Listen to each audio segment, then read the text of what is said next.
नमस्कार, सप्ततारा न्यूजमध्ये आपले स्वागत आहे। आज मंगळवार दिनांक 3 सप्टेंबर 2024 न्यूज बुलेटिनमध्ये जाणून घेऊया आजच्या ठळक घडामोडी।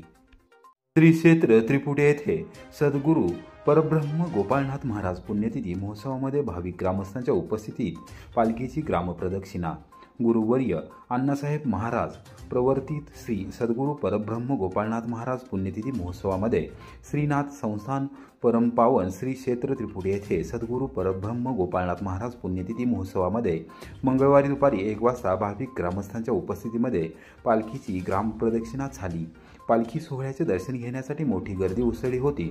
सद्गुरू परब्रह्म गोपाळनाथ महाराज पुण्यतिथी महोत्सवाचा मुख्य दिवस असल्याने साताऱ्यासह जिल्ह्यातील भाविकांनी सकाळपासून गर्दी केली होती। 7 वाजता भजन दिंडीसह उंबरज कोर्टी व भोसलेवाडी येथील मानाच्या ध्वजाचे आगमन झाले। त्यानंतर श्रींच्या समाधीस महाअभिषेक करण्यात आला। 10 वाजता पुस्तक प्रकाशन सोहळ्यानंतर 11 वाजता हरिभक्त पारायण सुनील महाराज घोलप यांचे श्रीनाथ समाधी प्रसंगावर कीर्तन झाले। त्यानंतर श्रीनाथ समाधीवर गुलाल पुष्प अर्पण करण्यात आले। दुपारी 1 वाजता पालखीचे पूजन करून ग्रामप्रदक्षिणा झाली। ग्रामस्थांसह भाविक या पालखी सोहळ्यात सहभागी झाले होते। सायंकाळी 5 वाजल्यानंतर महाप्रसादास सुरुवात झाली। रविवारी दिनांक 5 सप्टेंबरपर्यंत सद्गुरू परब्रह्म गोपाळनाथ महाराज पुण्यतिथी महोत्सव सुरू राहणार असून बुधवार दिनांक 4 सप्टेंबर रोजी रात्री 9 वाजता महाराष्ट्रातील सुप्रसिद्ध भारुड सम्राट हरिभक्त पारायण कुलदीप महाराज कोकणे यांचा भारुडाचा कार्यक्रम होणार आहे। या कार्यक्रमाचा भाविकांनी आस्वाद घ्यावा असे आवाहन करण्यात आले आहे।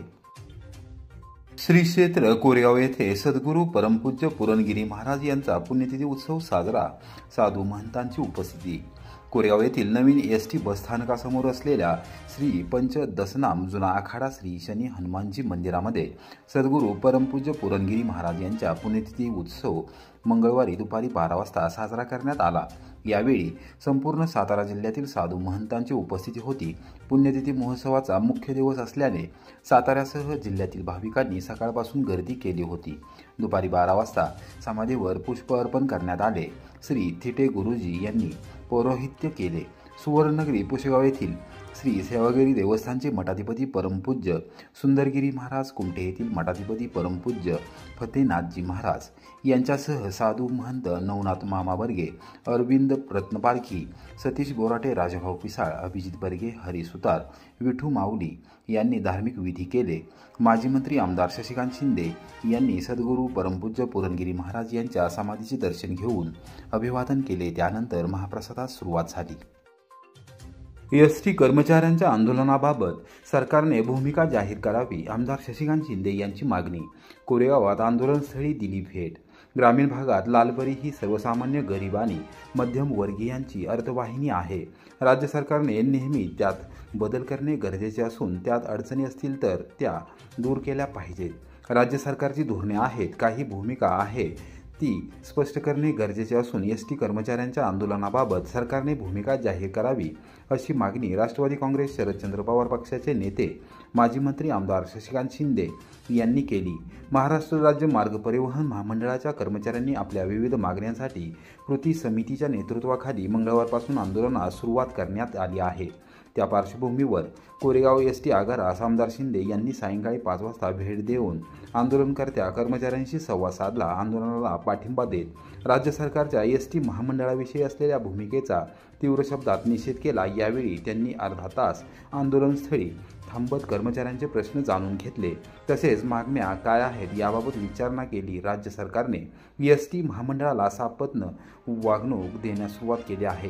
लांब पल्ल्यांच्या बसेस बंद करून त्याचे खाजगीकरण केले आहे। ठेकेदारांचे पोट भरण्याचे महामंडळाचे धोरण असून एसटी कर्मचाऱ्यांना आता पगाराची निश्चिती राहिलेली नाही, अशी टीका आमदार शिंदे यांनी केली। गेले काही महिन्यांपासून एसटी महामंडळाच्या बसेस सरकारी इव्हेंटसाठी वापरण्यास सुरुवात केली आहे। शासन आपल्या दारी लाडकी बहीण योजना, त्याचबरोबर श्रावण तीर्थयात्रा यामध्ये राज्य सरकारने या एसटी बसेसचा वापर केला आहे। त्याचे शुल्क अद्यापपर्यंत महामंडळास अदा केले आहे का, हा संशोधनाचा विषय असल्याचे आमदार शिंदे यांनी निदर्शनास आणून दिले। आंदोलनाचा परिणाम म्हणून कोरेगाव आगारातील 80 ते 90 बस फेऱ्या रद्द झाल्या होत्या। त्यामुळे ग्रामीण भागातील विद्यार्थी नोकरदारांचे मोठे हाल झाले। गोंदवले खुर्दच्या युवकाचा अपघातात दुर्दैवी अंत। कष्टकरी तरुणाचा अपघातात मृत्यू झाल्याने परिसरात हळहळ। मान तालुक्यातील गोंदवले खुर्द येथील एका युवकाचा अपघातात दुर्दैवी अंत झाल्याची घटना मंगळवारी सकाळी 9 वाजण्याच्या सुमारास घडली। गोंदवले बुद्रुक येथील फडतरे वस्तीजवळ सातारा लातूर महामार्गावर ही दुर्दैवी घटना घडली। या प्रकरणी दहिवडी पोलीस ठाण्यात अपघाताचा गुन्हा दाखल करण्यात आला आहे। घटनास्थळावरून मिळालेल्या सविस्तर माहितीनुसार गोंदवले खुर्द येथील शंकर फुलचंद अवघडे व सचिन बाळासो रणदिवे दोघे गोंदवले बुद्रुकमधून गोंदवले खुर्दकडे आपल्या दुचाकीवरून चालले होते। त्यांच्यापुढे कार चालली होती। ती अचानक थांबल्याने दुचाकी स्वाराने ब्रेक मारला, पण दुचाकी मागून जाऊन कारवर जोरात आदळली।